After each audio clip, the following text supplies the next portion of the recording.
Terima kasih pemirsa, Anda kembali menyaksikan Kominfo Newsroom. Pemirsa, bicara mengenai pariwisata, Pulau Dewata Bali masih menjadi pariwisata populer yang ada di Indonesia saat ini.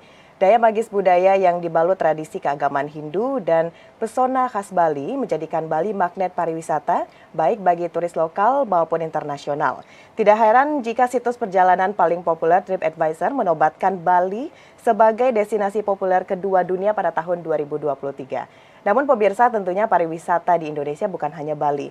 Masih banyak lokasi lainnya yang memiliki daya yang bagus dan juga menarik dalam destinasi pariwisata tersebut. Namun pemirsa, kali ini gelaran World Water Forum yang ke-10 diadakan di Bali menjadi momentum untuk pengenalan ragam destinasi wisata yang ada di Indonesia. Apalagi pengelolaan air berkelanjutan sangat penting bagi sektor pariwisata.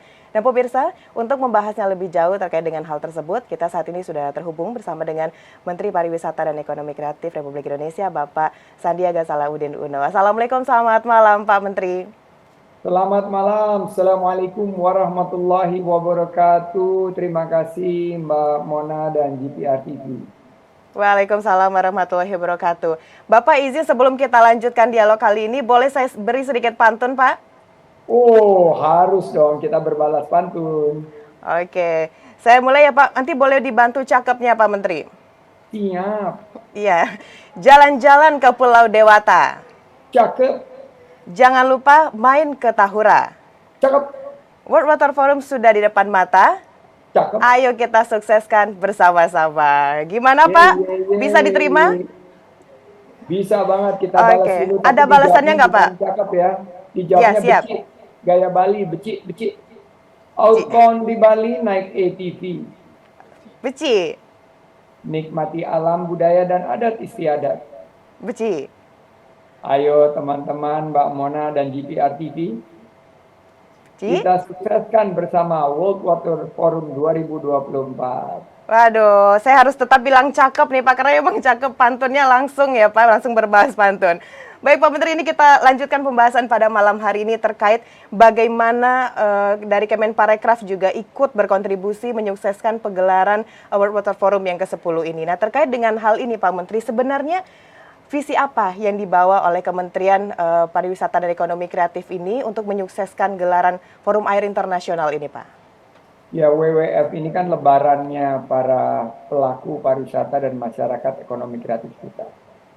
KTT WWF ke-10 di Bali ini luar biasa karena ini kita mengambil satu peran dan kepemimpinan yang menurut Pak Menteri PUPR, Pak Basuki ini diplomatic victory. Ini adalah momentum kita mempromosikan Indonesia yang memiliki pariwisata berkelanjutan dan berkualitas secara internasional, apalagi kita juga menjadi contoh bagaimana pengelolaan air yang bisa menjadi kemakmuran bersama atau water for shared prosperity. Nah, tujuan utamanya adalah mewujudkan SDGs kita, tujuan pembangunan berkelanjutan dengan menerapkan prinsip ESG, environmental, social, dan governance.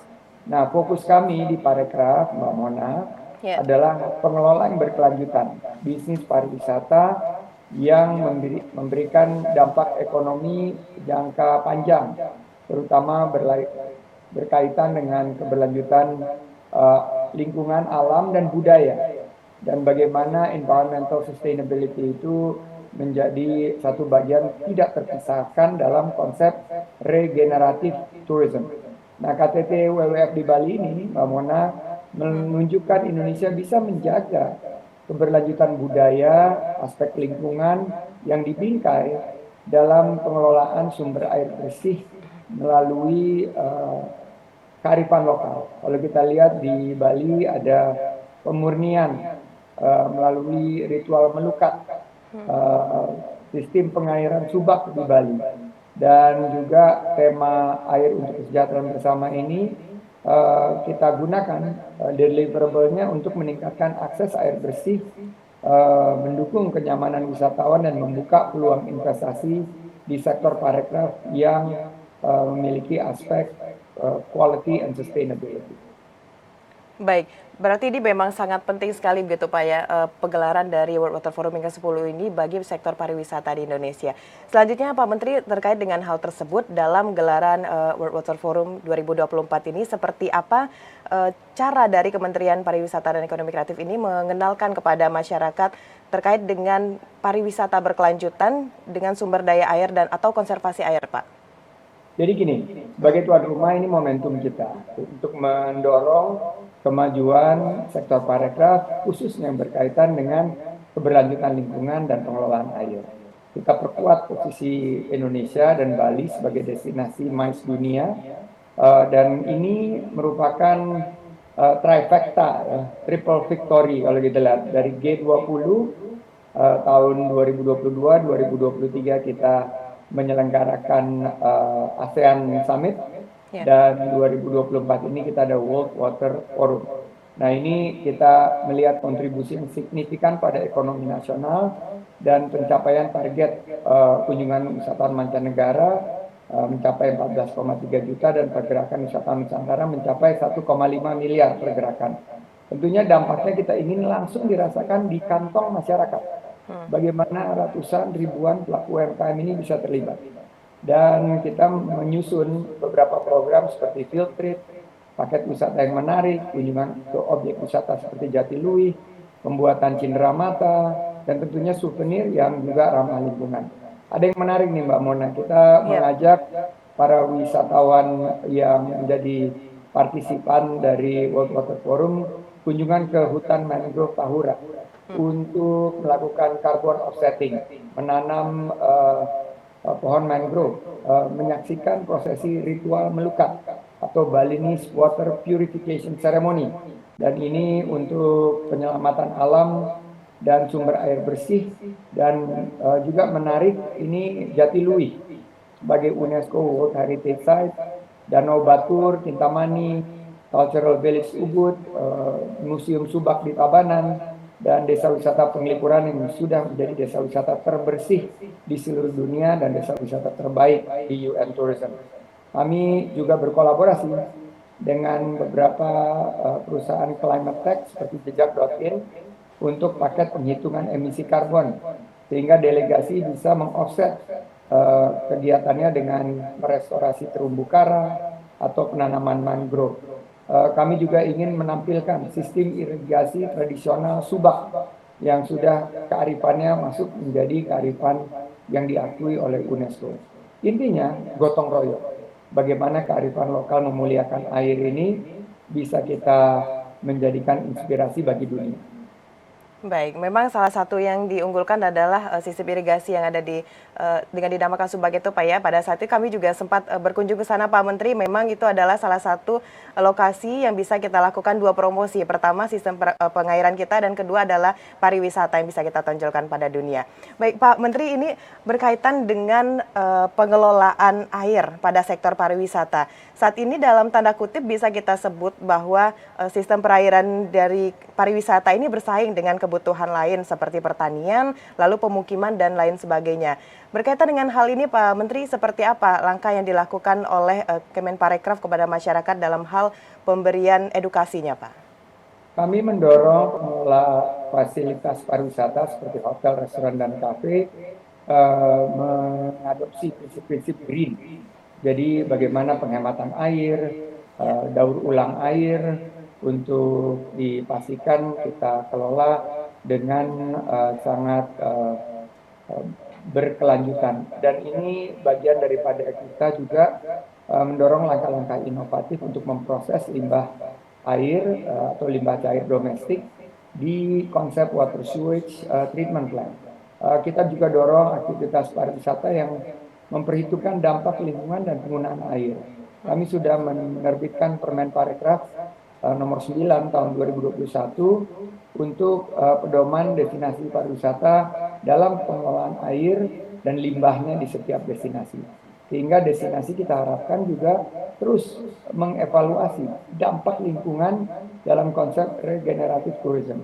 Kita harus perhatikan hak-hak masyarakat untuk mendapatkan akses air, dan ini kita rasakan di waktu saya bertugas di Jakarta, ada ketidakadilan dalam air yang disediakan. Warga masyarakat yang ada di lapisan terbawah harus membayar lebih mahal daripada warga yang lebih berpenghasilan tinggi.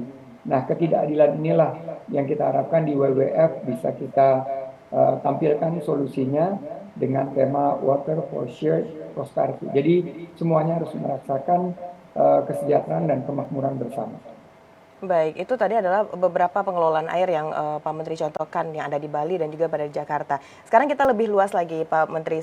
Kalau dilihat saat ini, tentu pemerintah dalam hal ini Kemenparekraf tidak hanya bekerja sendiri untuk bisa meningkatkan destinasi pariwisata, harus ada bantuan juga dari pemerintah daerah. Strategi apa kira-kira yang diperlukan agar pengelolaan destinasi pariwisata selain Bali, Bapak, itu bisa semakin dikenal dan berdampak pada naiknya citra pariwisata Indonesia, Pak Menteri?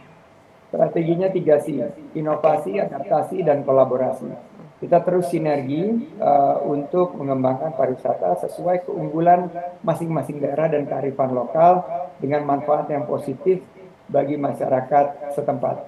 Kami mengembangkan selain Bali tentunya ada 10 destinasi pariwisata prioritas dan 5 destinasi pariwisata super prioritas. Ini kita harapkan akan menghasilkan pariwisata yang lebih berkualitas dan berkelanjutan. Kami juga mengembangkan destinasi yang kita sebut sebagai destinasi desa-desa wisata. Ini adalah demokratisasi dari pariwisata kepada seluruh masyarakat, tidak hanya untuk masyarakat kelas atas. Bagaimana masyarakat di seluruh lapisan bisa merasakan destinasi desa-desa wisata di sekitar kita yang selama ini bisa menjadi hidden gem, menjadi pariwisata yang berbasis masyarakat. Pariwisata yang berbasis keindahan alam, kekayaan budaya kita, dan juga petualangan yang mengesankan. Kami mengembangkan destinasi wisata tematik dan geopark juga bersama dengan teman-teman pemerintah daerah. Baik, Pak Sandi, kalau kita lihat saat ini pariwisata tentunya juga membutuhkan pengelolaan air yang baik karena pengembangan pariwisata seperti pantai, sungai, dan danau ini harus sejalan juga dengan prinsip pembangunan berkelanjutan. Meskipun ini belum selesai pegelaran World Water Forum-nya Pak Menteri, kira-kira kalau dari Bapak sendiri nantinya bisakah hasil dari rangkaian pertemuan di World Water Forum diimplementasikan dalam pengembangan berbagai destinasi pariwisata di Indonesia, Pak? Ya, sangat bisa, dan saya sudah menerjunkan ini langsung tim kami di lapangan, Bu Dian sudah ada di beberapa lokasi untuk memastikan bahwa KTT WWF Bali ini akan menghasilkan suatu deklarasi Bali yang diimplementasikan oleh semua negara anggota. Kami melihat kepemimpinan Indonesia baik di G20, ASEAN, dan juga di beberapa forum dunia lain telah berhasil untuk mengembangkan sebuah kebersamaan dalam tema-tema yang sangat penting dan strategis untuk masa depan dunia. Kita berhasil mengembangkan juga potensi daya tarik wisata air, seperti wisata sungai, wisata danau, wisata pantai, dan wisata pesisir. Memang masih banyak tantangan seperti sampah, tapi kita mengedepankan prinsip 4 pilar, yaitu pengelolaan berkelanjutan, ekonomi berkelanjutan, keberlanjutan budaya, dan aspek lingkungan. Ini sejalan dengan latar belakang dan juga tujuan dari WWF ini. Terakhir, saat pertemuan G20 kita menghasilkan 5 line of action dalam Bali Guidelines. Nah, ini akan kita tampilkan di WWF dan mudah-mudahan ini bisa diadopsi, terutama di line of action keempat yang kita sebutkan climate actions, biodiversity conservation, dan circular economy implementation. Ini adalah penggunaan energi, tanah, air, dan sumber daya makanan pada sektor pariwisata yang kita harapkan bisa mengurangi dampak perubahan iklim dengan mengurangi emisi karbon dan pengelolaan air yang lebih bijaksana. Baik, Pak Menteri, ini terakhir tentunya siaran kita kali ini juga ditonton oleh berbagai pelaku usaha khususnya yang ada di Bali dan juga nanti berkontribusi dalam gelaran World Water Forum ini. Dari Bapak sendiri seperti apa memberikan, bisa kita katakan harapan kepada pelaku pariwisata di Indonesia dalam gelaran World Water Forum ini? Silakan Bapak dan juga himbauannya. Setelah pandemi, ini adalah gelaran terbesar yang merupakan lebarannya para pegiat MICE, bukan hanya di Bali tapi di Indonesia. Mari kita gunakan event ini. Ini adalah event terakhir di masa kepemimpinan Pak Jokowi yang kedua. Kita tinggalkan legacy, kita tinggalkan kenangan yang mengesankan dengan pengalaman yang menyenangkan tentunya untuk semua yang terlibat, untuk kemakmuran bersama, kesejahteraan kita, dan juga untuk gerakan ekonomi yang lebih luas, terutama untuk masyarakat yang membutuhkan lapangan kerja dan peningkatan pendapatan. Sukses, matur suksma, Astungkara, dan sampai jumpa di 3 hari berikutnya, dan kita harapkan semuanya berjalan lancar dan memberikan manfaat menuju Indonesia Emas 2045. Amin. Tentu harapan kita bersama Pak ya, gelaran World Water Forum yang ke-10 ini bisa sukses dilaksanakan di Bali, Indonesia. Terima kasih banyak Pak Menteri sudah hadir dalam dialog Kominfo Newsroom kali ini. Kita akan tunggu lagi Pak dialog berikutnya terkait dengan bagaimana hasil dari World Water Forum ini juga berkontribusi dalam pariwisata di Indonesia. Selamat melanjutkan aktivitas Pak Menteri, selamat malam. Assalamualaikum. Waalaikumsalam warahmatullahi wabarakatuh. Baik pemirsa, usai jeda pariwara kami akan kembali dengan informasi lainnya. Tetaplah bersama Kominfo Newsroom.